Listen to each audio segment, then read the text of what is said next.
Okay, so let me get back to my slides. So, first of all, I want to make a declaration, which is that the tag war is over.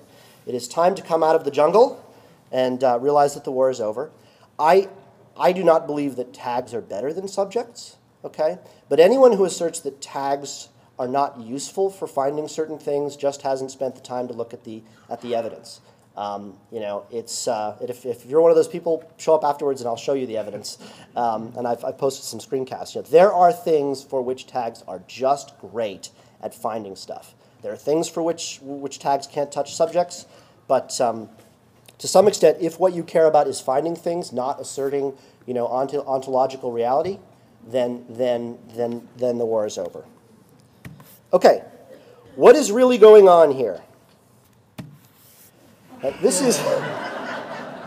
You'll note, by the way, that's the I added the Death Star during the course of the talk. So I was fiddling with Photoshop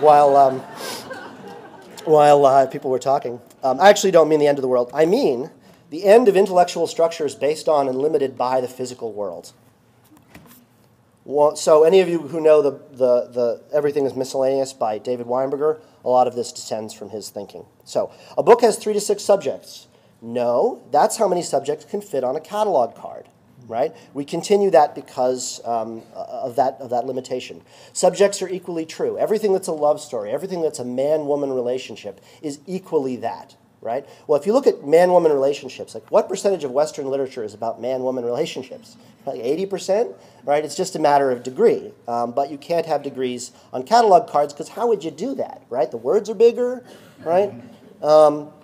Subjects never change, right? So first editions of Anne Frank's Diary of Anne Frank don't have the word Holocaust on them because the word didn't have an LCSH for that yet, right?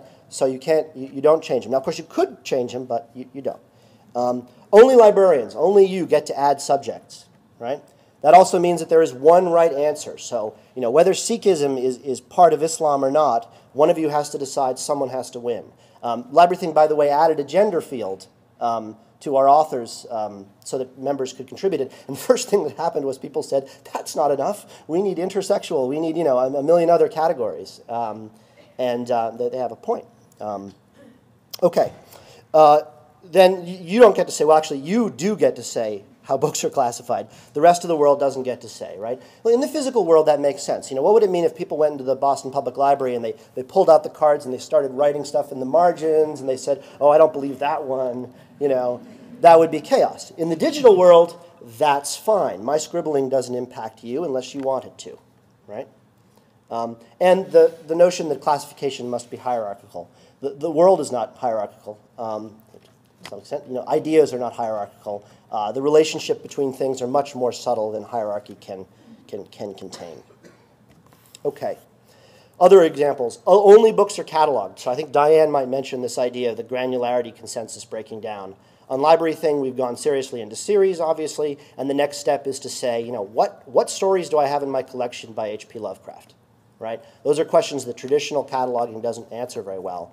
And then I think we'll break down over time. Incidentally, the alchemy example is a great one where you would think, so I studied classics and I actually studied alchemy and other divinatory stuff, and you would think that classics would really work in library classification, but it doesn't, that all sorts of ways that works break down and authors break down can't be represented by traditional classification, so you lose it.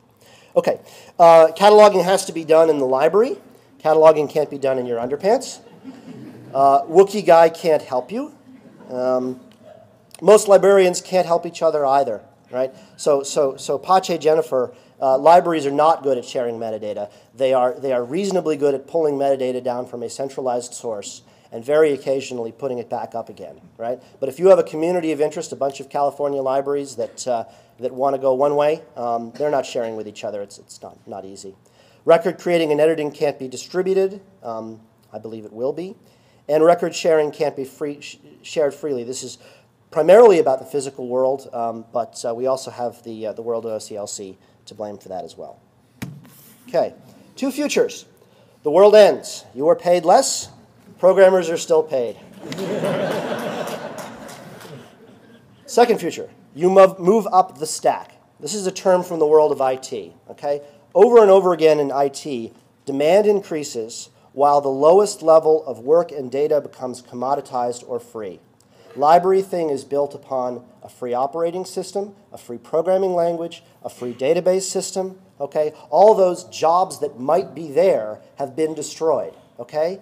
But there's a lot of programmers making a lot of money, okay? And it happens by moving up the stack of abstraction, moving up the stack of quality, okay? So I think the Starbucks example was good, that librarians in the future may be operating at a higher level of abstraction with respect to their records, and you know, so move higher, you get paid more.